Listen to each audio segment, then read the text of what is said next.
मोदी के 5 और साल लखों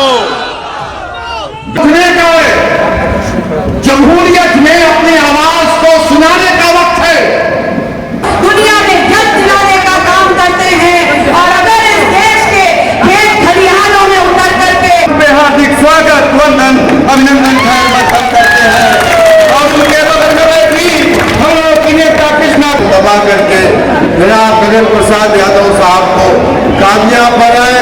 पहले की 6 दिसंबर को 92 को हम बाबरी मस्जिद को नस्तरेनाबूद कर दें। जय हिंद दोस्तों, मैं मोहम्मद जहूर खान और आप देख रहे हैं नेशनल टीवी। जैसा कि आप देख रहे हैं यहाँ पर आज अवैसी साहब का MIM का और अपना दल कमेरावादी पार्टी PDM जो गठबंधन बना है उसका जो है जनसभा यहाँ होना है और 7 बजे का प्रोग्राम है और एक प्रोग्राम में मिर्जापुर में भी, मिर्जापुर से प्रोग्राम खत्म हो गया है। बहुत जल्द यहाँ पे लोग पहुँच जाएंगे और प्रोग्राम बहुत जल्द स्टार्ट होने वाला है, तो हम पूरा डिटेल से दिखाएंगे। लेकिन उससे पहले आप लोगों से गुजारिश है कि जो लोग मेरे चैनल को अभी तक सब्सक्राइब नहीं किए, चैनल को सब्सक्राइब कर लें, लाइक करें, शेयर करें, बेल आइकन दबाना न भूलें ताकि हमारी वीडियो आपको समय से मिलती रहे। तो आइए, प्रोग्राम स्टार्ट होता है तो हम पूरा डिटेल से आपको दिखाएंगे। हो रहा है आप लोगों के बीच में, मैं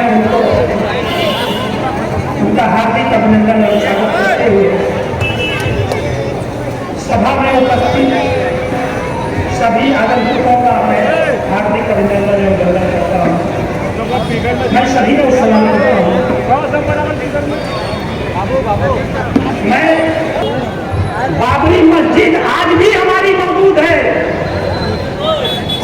जिन आतंकियों ने विध्वंस किया है उनके खिलाफ मुकदमा था और उसके खिलाफ बाबरी मस्जिद के खिलाफ फैसला देने वाले अब्दुल नजीर रंजन गोगोई आज भी बीजेपी में है, लोकसभा का सदस्य है रंजन गोगोई, अब्दुल नजीर राज्यपाल है। यह बेईमानी का फैसला है, यह तथ्यों के आधार पर अयोध्या का फैसला बाबरी मस्जिद का नहीं है। ये हमारे में कुछ कमियां थी कि हम बर्दाश्त करेंगे। चुनाव आयोग आज मोदी आयोग है, इनके इशारे पर चुनाव आयोग चल रहा है। न्यायालय का, सुप्रीम कोर्ट, हाई कोर्ट ये जमानत सही नहीं दे सकते।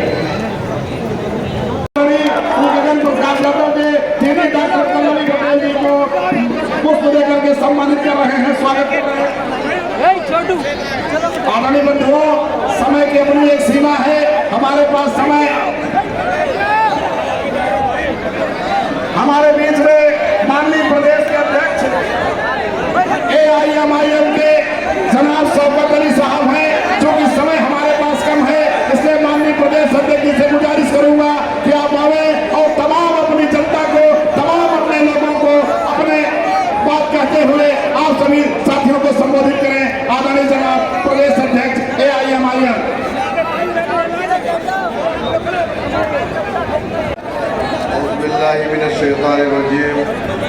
बिस्मिल्लाहिर्रहमानिर्रहीम। आज की इस चुनावी जलसे में पे तशरीफ फरमा अपना दल कमेरावादी की राष्ट्रीय अध्यक्षा जनाब कृष्णा पटेल साहिबा, ऑल इंडिया मजलिस इत्तेहाद से लेकर के सांसद तक आपकी आवाज उठाता है, तो उस लीडर का नाम बैरिस्टर असदुद्दीन ओवैसी साहब है। आप उनको सुनना चाहते हैं और मैं यकीनन आपसे सिर्फ एक अपील करना चाहता हूँ कि आने वाली 1 तारीख को जो PDM मोर्चा जिसका चुनाव निशान लिफाफा है, आप लिफाफे वाले चुनाव निशान के सामने वाला बटन दबा करके जनाब गगन प्रसाद यादव साहब को कामयाब बनाए। बैरिस्टर असदुद्दीन ओवैसी साहब, कृष्णा पटेल साहिबा के हाथों को मजबूत करें। बहुत बहुत शुक्रिया। अस्सलाम वालेकुम।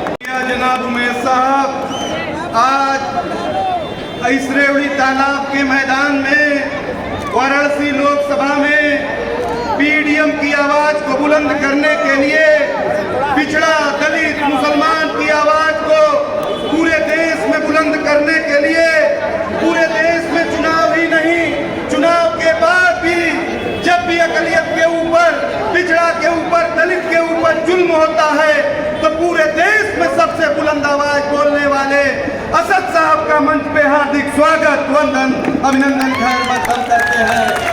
और उनके बगल में बैठी हम लोग की नेता कृष्णा पटेल जी का भी स्वागत करते हैं।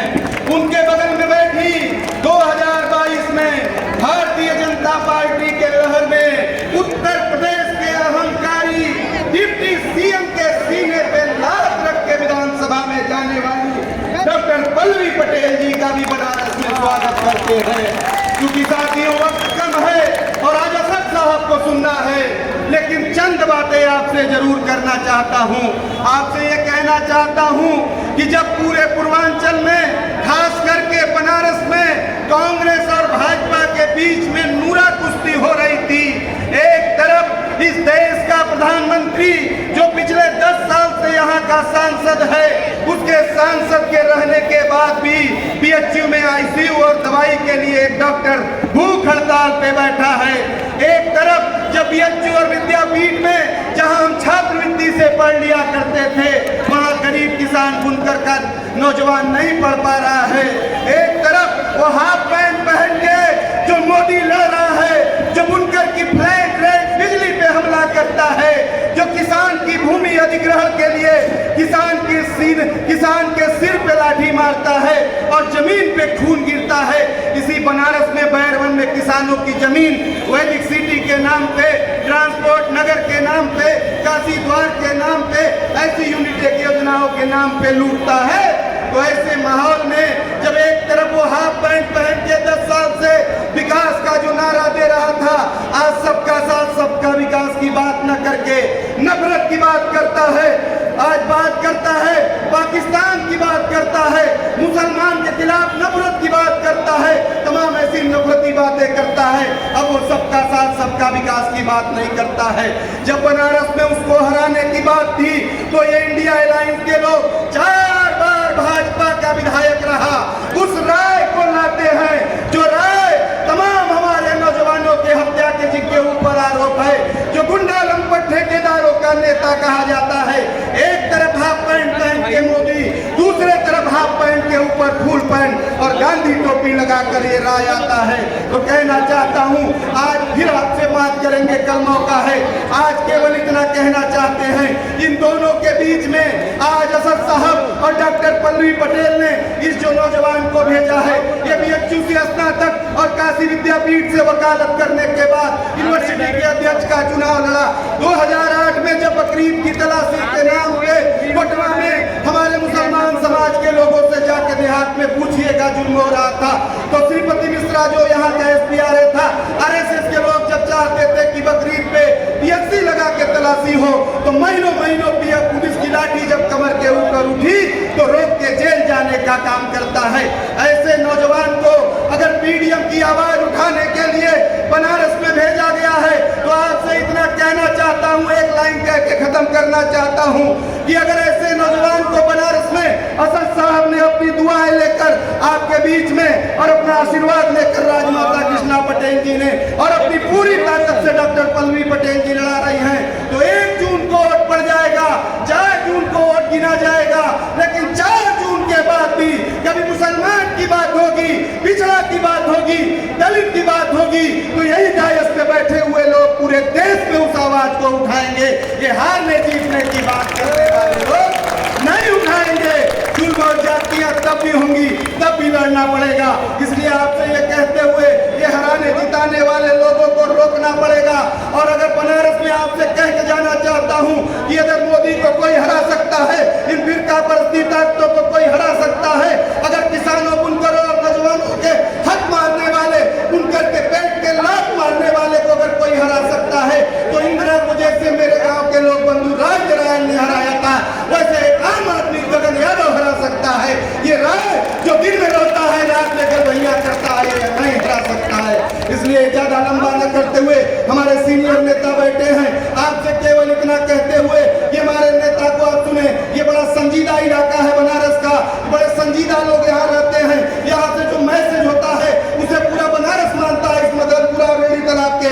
आपसे एक गुजारिश करना चाहूंगा चूंकि कि अपने इस नौजवान, अपने इस आम आदमी को ताकत दे दीजिए। अगर कोई और दूसरा जीतेगा तो कोई और ताकतें मजबूत होंगी। अगर ये आपका नौजवान ये लिफाफे के सामने का बटन दबा के आपने हमें जिताया तो असद साहब की ताकत मजबूत होगी, डॉक्टर पल्लवी पटेल की ताकत मजबूत होगी। यानी इस देश में जुल्म करने वाले, एक हाथ में हथकड़ी और कनपटी पे गोली मारने वाले कमजोर होंगे। जेल में महरूम मुख्तार अंसारी को धीरे धीरे जहर देकर मार देने वाले कमजोर होंगे और इंसाफ की लड़ाई लड़ने वाले, मुल्कियों की लड़ाई लड़ने वाले, इंसाफ पसंद हिंदू मुसलमान की लड़ाई मजबूत होगी। इन्हीं बातों के साथ दो लाइन कह के खत्म करना चाहता हूँ। उन बुलडोजर वालों, उन गोली वालों, उन लॉकअप वालों, उन मुकदमा वालों और उन जेल वालों और अपने नेताओं के विषय में, अपने असद साहब पल्लवी पटेल और कृष्णा पटेल जी के विषय में दो लाइन कह के खत्म करना चाहता हूँ कि जब बिगड़ जाते हैं वो पत्थर चलाने वाले, कम नहीं होते हैं ये आईना बनाने वाले, टूट जाते हैं, बिगड़ जाते हैं जर्रा जर्रा, लेकिन आईना फिर भी बनाते हैं आईना बनाने वाले, आईना फिर भी बनाते हैं आईना बनाने वाले। जय अपना दल, जय एमआईएम, खुदा। आज हम दलित से भी बदतर जिंदगी काट रहे हैं क्योंकि हमारे यहाँ एजुकेशन नहीं, हमारे यहाँ पढ़ाई में कोई भी फंड नहीं आता। दूसरी बात, हमारे यहाँ कोई भी लीडर नहीं पैदा करना जानता। आज जो भी कांग्रेस में लीडर है, चाहे सपा में हो, चाहे कांग्रेस में हो, चाहे भाजपा में हो, मुस्लिम हो, वो वहाँ का दलाल है। आज बनारस में कोई भी घटना होती है, कोई मुस्लिम लीडर नहीं बोलता, चाहे वो अखिलेश यादव हो क्यों ना हो, चाहे राहुल गांधी क्यों ना हो, चाहे बहन मायावती जी क्यों ना हो। आज अपनी निगाह उठा के देख लीजिए, आज हमारा कोई भी काम, कोई भी अधिकारी सुनने को तैयार नहीं है। क्यों? हम बटे हुए हैं। हम जिस दिन इतिहाद कर लेंगे, जिस दिन एक जमात बना लेंगे, उस दिन हमारा भी कोई सुनने वाला होगा। आप देख लीजिए कि निगाह उठा के 2% राजभर है और 2% राजभर को हिस्सा मिल गया सरकार में। यादव समाज 7% है, यादव समाज 4 बार मुख्यमंत्री बना। हमारा वहाँ क्या निज़ाम था? हमारा निज़ाम था हम दरी बिछाए या कुर्सी लगाए, बस इतना ही निज़ाम था और हमारे पास कोई निज़ाम नहीं। दूसरी बात, आज जो कारोबार की हम लोगों की बुरी पोजीशन है उसके हम खुद हकदार हैं, क्योंकि हमारा कोई भी आवाज उठाने वाला लीडर हमारे बीच में नहीं आता। और जो आया वो 3 लीडर थे, MP साहबुद्दीन, मुख्तार अंसारी, अजीत भाई, और तीनों का हल्का वगैरह मार दिया गया। आज हमारे अंदर सबसे बड़ी कमी है कि हम अपने आप को पहचान नहीं रहे, अपने वोट को नहीं पहचानते। अभी आएंगे जय रहा है, आज मैं आपको यहाँ कह के जाता हूँ और जिसको चाहे जहाँ भी बोलना होगा बोल देगा, आकर के बच जाने का मैं बनारस का रहने वाला हूँ, कोई दूर का रहने वाला नहीं। अजय राय की हैसियत नहीं है कि अपने वोट एक वोट लेकर आए। हिंदू वोट को एक भी नहीं देगा हिंदू भाई, जो भी उनके पास वोट है मुसलमान भाइयों का आया और मुसलमान का वोट काटने के लिए आया है। और फिर लड़ाई में गगन यादव है, गगन यादव के बाद पटेल समाज का वोट है, सिंह समाज का वोट है, माझी समाज का वोट है। अब सोच लीजिए कि दादी साहब जब लड़े थे आज से 20 साल पहले, उनको 93,000 वोट पटेल समाज दिया था। आज पटेल समाज का प्रत्याशी लड़ रहा है, एक यादव का बेटा गगन यादव लड़ रहा है, तो क्या उसको हिंदू समाज नहीं देगा? अजय राय, यही अजय राय जब मुख्तार अंसारी चुनाव लड़ रहे थे, मुनीस मनोहर जोशी साथ में मिलके सरेंडर कर दिए थे। ऐसा है कि मीमान जीत जाए, ऐसा है कि आप मुनीस मनोहर जोशी को वोट दीजिए। अब कोई बात झूठ नहीं बोलेंगे। और ये बात अजय राय को मैं नहीं डरता, क्योंकि गीदड़ के 100 दिन की जिंदगी जीने से यादव ने नकारने का काम किया और उन्होंने कहा कि हमारा गठबंधन 2022 तक था, 2024 में हमारा गठबंधन नहीं है। जब अपना दल कमेरावादी के लोग चिंतित होकर के चिंतन मनन शुरू किए लखनऊ में, उसी समय हैदराबाद का वो शेर जिसे बैरिस्टर असदुद्दीन ओवैसी साहब कहते हैं, उन्होंने कहा कि गरीबों के साथ अन्याय होगा तो मैं खड़ा होऊंगा, इमाम के साथ अगर कभी गलत होगा तो ये असदुद्दीन ओवैसी चुप नहीं रहेगा। मैं किसी मजलूम के साथ अत्याचार होते नहीं देख सका। और उन्होंने वहां से चल करके लखनऊ में आकर के उन्होंने कहा राजमाता कृष्णा पटेल से कि बहन चिंता मत करो, तुम्हारा भाई तुम्हारे साथ है। पूरे उत्तर उत्तर प्रदेश में 2 चरण का चुनाव बीत गया है, लेकिन आगे हम तहलका मचा देंगे। साथियों, मैं इलाहाबाद से आया हूँ। जो जनसभाएं आपने वहां देखा आदरणीय असदुद्दीन ओवैसी साहब का, और जो प्यार और दुलार आपका मिला है अपना दल कमेरावादी को, निश्चित रूप से एक नया इतिहास लिखेगा। अब आने वाले 2027 में आप नेतृत्व होंगे, आप टिकट देने वाले बनेंगे, आप लोगों का सम्मान करेंगे, आपके अंदर एक कुवत होगी कि आप नेतृत्व कर सके। अब टिकट मांगने वालों की लाइन में आप नहीं खड़े होंगे, असदुद्दीन ओवैसी साहब नेतृत्व करेंगे। आप टिकट देने वालों की लाइन में खड़े होंगे, जहां पटेल होंगे, मौर्य होंगे, पाल होंगे, भिन्न समाज के लोग होंगे, जो मजबूर हैं, परेशान हैं, जिनके साथ अन्याय हो रहा है, उस अन्याय को खत्म करने के लिए असद साहब आपके बीच में आए हैं। तो निश्चित रूप से जो अभी हमारे माननीय जिलाध्यक्ष महोदय ने गुजारिश किया कि हमारे गगन यादव जी आपके बीच में आए हैं, आपका एक वोट उनको मिलना चाहिए लिफाफे के चुनाव चिन्ह पर, और निश्चित रूप से एक नई मिसाल लिखेगा। इसकी तैयारी के लिए आदरणीय बैरिस्टर साहब बिल्कुल क्षणों में आपके बीच में आएंगे। साथ में एक ऐसे दीदी जिसको हम लोग उत्तर प्रदेश की दीदी का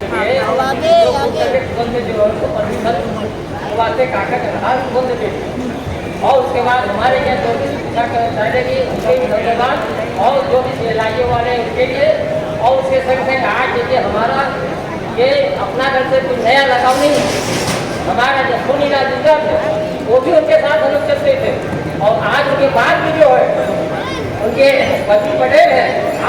एक गठबंधन बनाया जा रहा था, उस गठबंधन का जिसका नाम इंडिया गठबंधन रखा गया है, उसमें अपना दल कमेरावादी की नेता राजमाता कृष्णा पटेल जी को भी बुलाया गया। वो चाहे बंगलौर की बैठक रही हो, चाहे दिल्ली की बैठक रही हो, चाहे मुंबई की बैठक रही हो, चाहे जो भी बैठक हुई हो, उसमें राजमाता कृष्णा पटेल को बुलाया गया और उसमें पूछा गया कि हम कौन सी रणनीति अपनाएं कि आगे हम भारतीय जनता पार्टी को परास्त कर लें। उसमें राजमाता कृष्णा पटेल और डॉक्टर पल्लवी पटेल जी ने जो मिनिमम कॉमन प्रोग्राम बनना था, उसमें तो इन दोनों लोगों ने कहा कि भारत में कुत्ते बिल्ली की गणना हो चुकी है, जानवरों की गाय भैंस की गिनती हो चुकी है। ये पुराना नारा है, जिसकी जितनी संख्या भारी उसकी उतनी हिस्सेदारी, ये हमारा पहला फार्मूला होना चाहिए। और इसमें जब पूछा गया इंडिया गठबंधन के तमाम नेताओं द्वारा कि कैसे हो सकता है, उन्होंने डॉक्टर पल्लवी पटेल ने इस बात को रखा कि हमारे देश में एक ऐसे नेता हैं जिनको लोग असदुद्दीन ओवैसी के नाम से जानते हैं, जो पार्लियामेंट में संविधान सम्मत माकूल बात रखते हैं और पूरे देश के मजलूमों के हक हुकूक की लड़ाई लड़ते हैं। उनका पूरे भारत में सम्मान होता है। मुसलमान ही नहीं, दूसरे समुदाय के लोग भी उनका दिल से इज्जत करते हैं। उनकी पार्टी ऑल इंडिया मजलिस इत्तेहादुल मुस्लिमीन है और उस पार्टी को भी कहीं न कहीं जगह दे दी जानी चाहिए, क्योंकि भारत में 20-21% मुसलमान है। अगर असदुद्दीन साहब को इस गठबंधन में ले लिया जाएगा तो निश्चित रूप से 100% मुसलमान इंडिया गठबंधन का साथ देगा। साथियों, ये बात न तो राहुल जी को रास आई और न ही अखिलेश जी को ये बात रास आई। क्यों रास नहीं आई आप लोग जानते होंगे। राहुल जी और उनकी पार्टी कांग्रेस शुरू से मुसलमानों को अपना जर खरीद गुलाम समझती थी। बाद में यही फार्मूला समाजवादी पार्टी ने तैयार किया और अखिलेश जी ने तो स्पष्ट कहा, डॉक्टर पल्लवी जी अभी आप राजनीति में नहीं हो, आपको राजनीति नहीं आती है। ये मुसलमान जो है ये जिधर भी जाएगा, अगर इसका नेता बन जाएगा तो अपने नेता की बात सुनना शुरू कर देगा। और हमारे पास वो फार्मूला है, एक टुकड़ा फेंकूंगा तो मुसलमान के जो पीडीएफ बना हुआ है, एक टुकड़ा फेंकूंगा, पहले पीडीएफ आप लोगों को याद होना चाहिए। और डॉक्टर पल्लवी पटेल ने कहा था कि पीडीएफ का फार्मूला ही पिछड़ा दलित और अल्पसंख्यक होता है। तो मौका आ गया इसी बीच में राज्यसभा के चुनाव का, और राज्यसभा का चुनाव जब होने लगा तो 3 सीटें ऐसी थी जिसमें समाजवादी पार्टी अपना राज्यसभा चाहते हुए तेरे साथ खड़ा रहेगा, खड़ा रहेगा, खड़ा रहेगा। और वो आज उसी वादे के साथ आपके बीच में आ रहे हैं, हमारे बीच में आदरणीय गगन प्रकाश यादव जी आ गए हैं।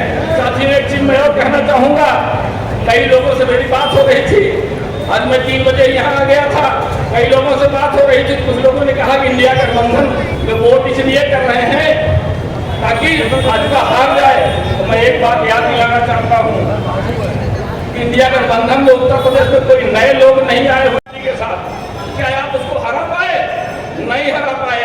तो निसंदेह 2024 में आप उन्हें समाजवादी पार्टी के साथ मिलकर नहीं हरा सकते हो।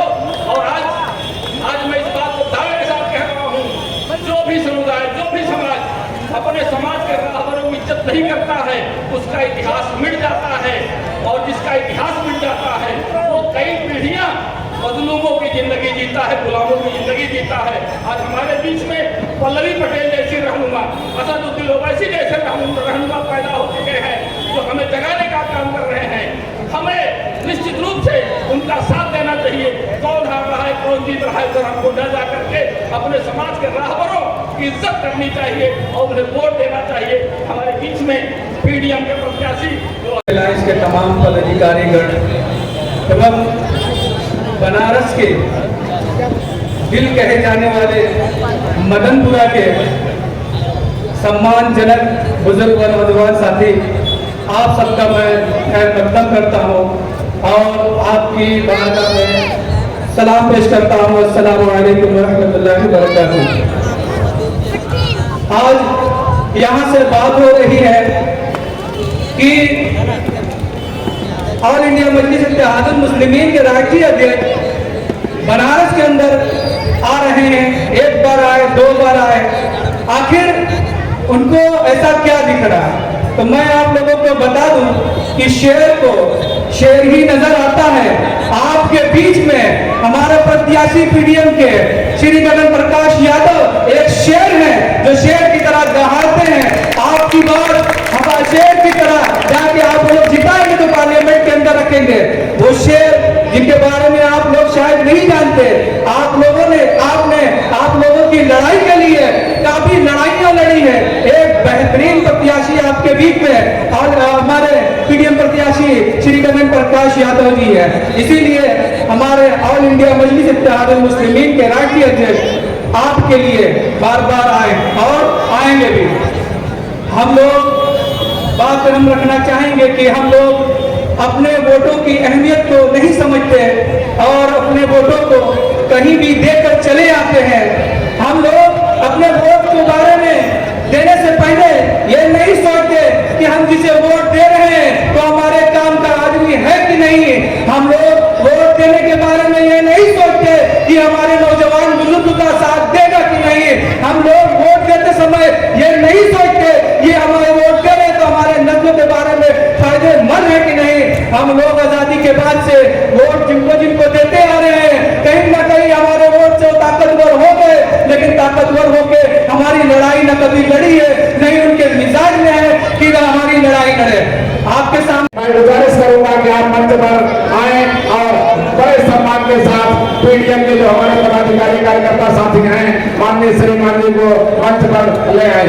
माननीय श्री इसरार साहब आपके बीच में आए हैं, जोरदार ताली बजाकर इस्तेमाल करेंगे, स्वागत करेंगे। संगठन मजबूती के साथ कामयाब हो रहा है।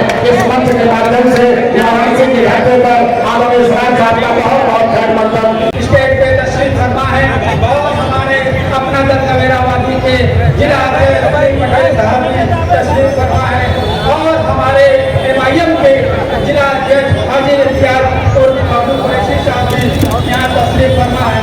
मैं आपसे बहुत कुछ कहने नहीं आया हूँ, क्योंकि हमारी एमआईएम पार्टी हिंदुस्तान की एक नामी पार्टी है और हमारे जो एमआईएम के राष्ट्रीय अध्यक्ष हैं जनाब कलेक्टर असदुद्दीन ओवैसी साहब, वो हम लोगों से हम क्या हमारे किसी महफिल में यही आपको बताते हुए हमको खुशी हो रहा है जब गंगा जमुनी तहजीब की बात होती है, किसी दशा सूबे लोग मदनपुरा से जोड़कर देखा जाता है पूरे बनारस को। तो आज इस मंच पर अपना दल के पीडीएम के प्रत्याशी बड़े भाई गगन प्रकाश जी हैं। इस मंच पर आईएम के समस्त नेता, अपना दल कमेरावादी के समस्त नेता सबका स्वागत अभिनंदन गुटवा में श्रीपति मिश्र यहाँ का एक पियारे हुआ करता था। गुटवा में मुस्लिम समाज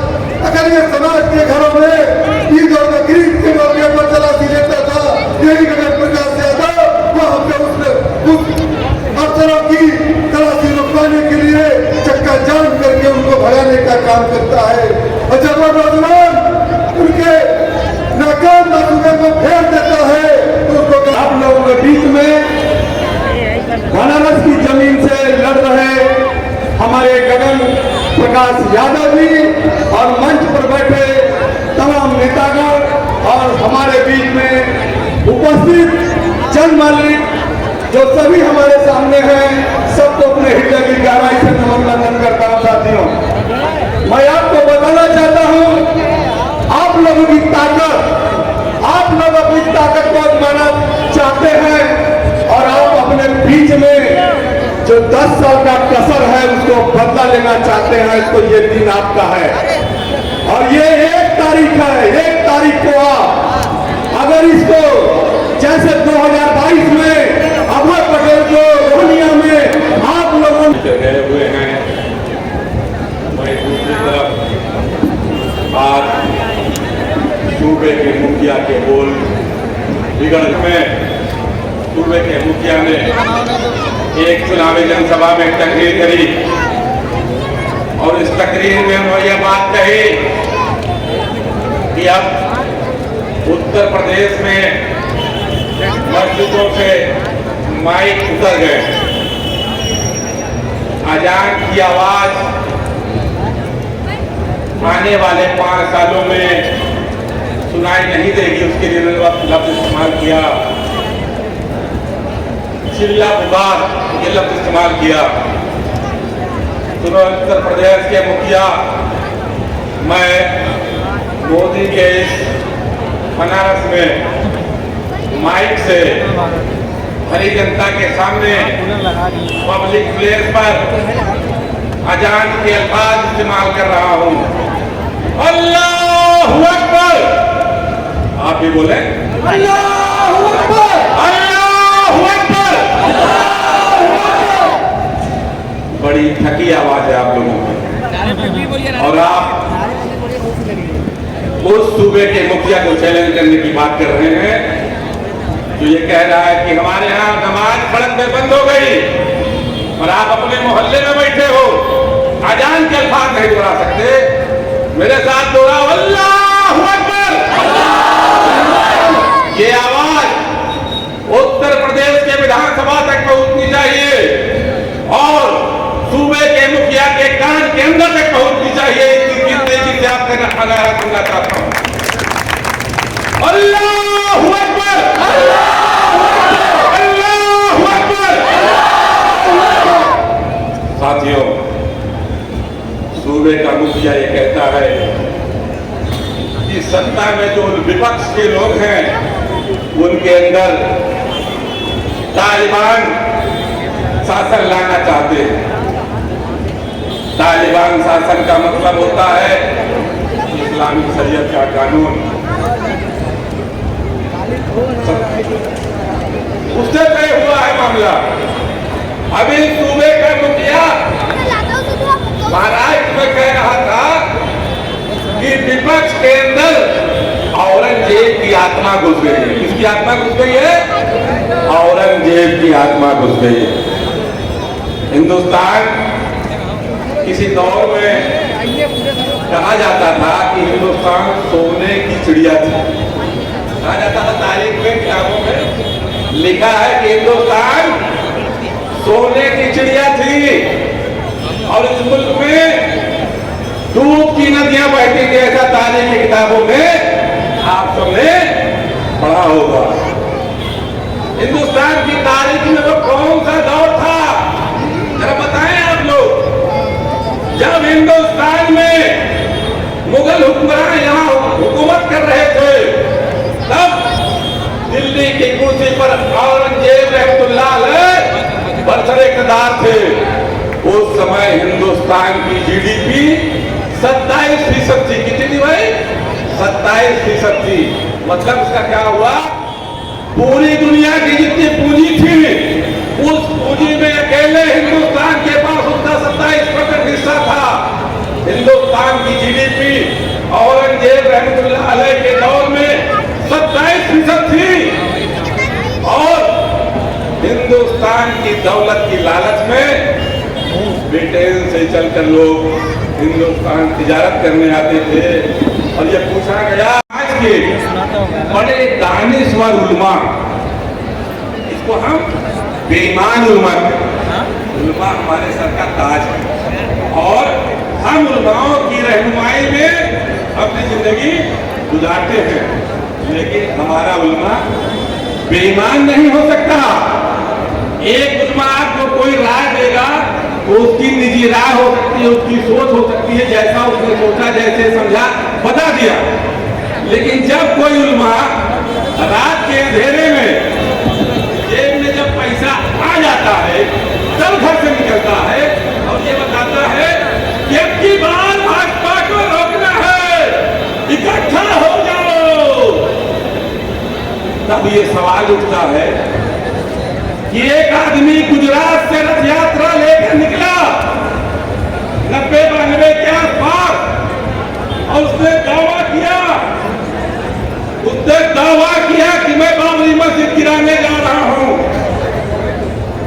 हिंदुस्तान का कोई उलमा, खास करके बेईमान उलमा, वो समय नहीं बोला कि हमारी मस्जिद गिराने जा रहे हैं और हमारे ऊपर जिम्मेदारी बनती है कि उसकी हिफाजत करें, कोई नहीं बोला। उसके बाद एक मजमा निकला दोबारा, उसने तारीख मुकर्रर की कि 6 दिसंबर को 92 को हम बाबरी मस्जिद को नस्र नाबूद कर देंगे। पूरे हिंदुस्तान में किसी मस्जिद के मेंबर से भी, सड़क के बाद छोड़ दीजिए, किसी मस्जिद के मेंबर से भी किसी आलिम ने ये फतवा नहीं दिया कि मुसलमानों तुम्हारी मस्जिद गिराने के लिए मजमा जा रहा है। इस्लाम ये कहता है कि अपनी मस्जिद की हिफाजत करो, लिहाजा निकल के रोको इनको। किसी ने फतवा नहीं दिया तो भाई दिया था क्या आपके मोहल्ले में? किसी ने दिया था? नहीं दिया। क्यों? हिकमत, मसलहत के तहत और हिकमत के तहत और पता नहीं क्या क्या उसमें जोड़ करके बताते हैं लोग। वो मसलहत कल रात में भूल जाएंगे। आज क्या तारीख है? आज चुनाव प्रचार की आखिरी तारीख है, एक दिन बचा, कल भी है, कल भी प्रचार होगा, परसों से चुनाव बंद हो जाएगा। तो फिर बड़े बड़े आला दानिश्वर लोग निकलेंगे और क्या बताएंगे? अब की बार भाजपा को रोकना है, लिहाजा सब लोग इकट्ठा हो जाओ। किसके साथ? दगीजों के साथ इकट्ठे हो जाओ। जो 14 में दगी फायरिंग नहीं कर पाई, 17 में दगी, वो जगह 19 में दगी ही नहीं, 22 में चली ही नहीं, उसके साथ इकट्ठा हो जाओ। इस देश को सुरक्षित हम रखते हैं अगर इस बनारस में रह करके अपने हाथों से, हुनर से इस देश को हम दुनिया में यश दिलाने का काम करते हैं और अगर इस देश के खेत खलिहानों में उतर करके इतना अनाज पैदा कर देते हैं कि पूरी दुनिया का पेट भरने का काम कर देते हैं, तो फिर आज लड़ाई इस देश की, इस लोकतांत्रिक व्यवस्था में, इस लोकतांत्रिक पर्व में लड़ाई हमारी हिस्सेदारी, हमारी पहचान और हमारे अक़लियत के लोगों की है। मैं अपनी तमाम साथियों से और इस देश की आधी आबादी जो पर्दे के पीछे से, झरोखों के पीछे से मेरी आवाज सुन रही है, मैं आपके बीच में ये कहने आई हूँ कि आज या तो वो लोग हैं जो कह रहे हैं कि हम भारतीय जनता पार्टी हैं और 400 पार का नारा दे रहे हैं, और दूसरी तरफ वो खड़े हैं जो कह रहे हैं कि हम भारतीय जनता पार्टी को हराने का दम रखते हैं। तो मैं कहना चाहती हूँ कि दोनों के बीच में लड़ाई हो ना हो ये तो मैं नहीं जानती, लेकिन ये जरूर जानती हूँ कि इन दोनों के बीच में आपसी साठ-गांठ जरूर है। और साठ-गांठ इस प्रकार से है कि अगर पीडीए ऊपर चढ़ जाए तो एनडीए नीचे आ जाएगा, और अगर एनडीए ऊपर चढ़ जाए तो पीडीए नीचे आ जाएगा।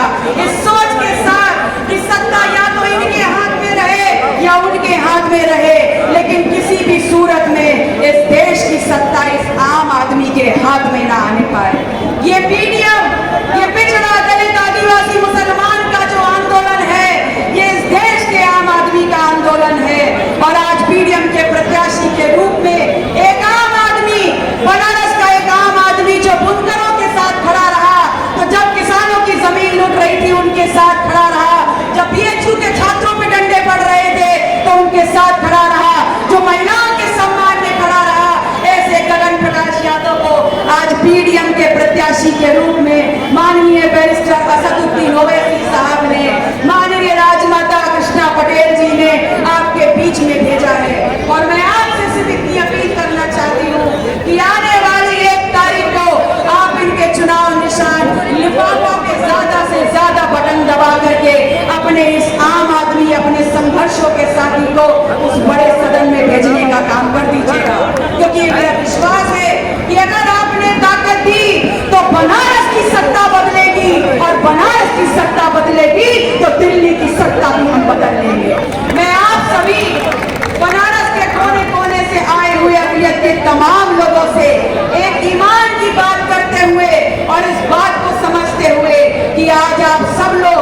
को सुनना चाहते हैं।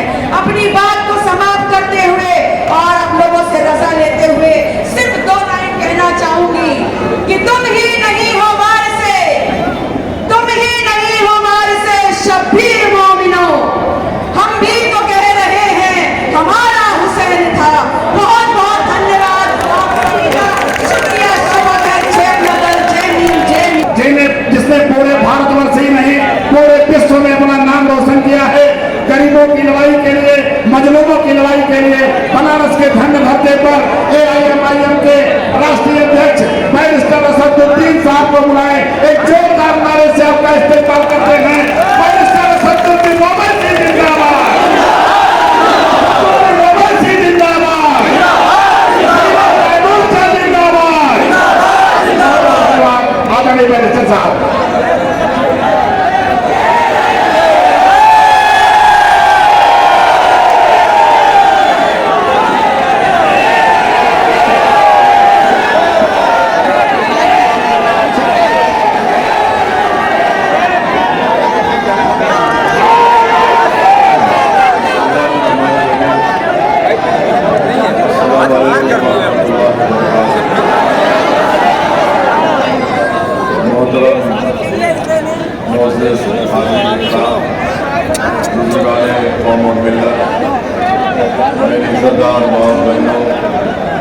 नौजवान साथियों, नशीन पर मंच पर तशरीफ फरमा कृष्णा पटेल साहिबा, हमारी बहन विधायक मोहतरमा पल्लवी पटेल साहिबा, मजलिस इत्तेहादुल मुस्लिमीन उत्तर प्रदेश के सदर जनाब शौकत अली साहब, तशरीफ फरमा MIM पार्टी अपना दल और PDM के तमाम कायदीन और जो बुजुर्ग बैठे हुए हैं, मेरे अजीज दोस्तों और बुजुर्गों, मैं आपके दरमियान में ये गुजारिश करने के लिए आया हूँ कि 1 जून को आप अपना एक रिकॉर्ड जनाब गगन प्रकाश यादव साहब के हक में इस्तेमाल करें, जिनका इंतखाबी निशान लिफाफा है। मजलिस इत्तेहादुल मुस्लिमीन PDM का हिस्सा इसलिए बनी कि पल्लवी पटेल साहिबा ने ये कहा कि जब तक उत्तर प्रदेश में दलित, पिछड़ा और मुसलमानों से इंसाफ नहीं होगा, हम उस मकसद को हासिल नहीं कर पाएंगे जो सब चीज़ें ज़रूरी है। इसीलिए मजलिस इत्तेहादुल मुस्लिमीन ने पल्लवी पटेल साहिबा का साथ दिया और मैं आपको इस बात का यकीन दिलाता हूँ कि इंशाअल्लाह ताला ये जो हम PDM का हिस्सा बने हैं, ये सिर्फ पार्लिमानी इंतखाबात की हद तक महदूद नहीं रहेगा, बल्कि हमने तय किया और हमारी पूरी कोशिश होगी कि ये PDM में जो MIM पार्टी शामिल है, ये इंशाअल्लाह ताला हम उत्तर प्रदेश के जब विधानसभा होंगे, बहुत बड़ी दीवाना है भाई, उस वक्त तक हमारी लड़ाई जारी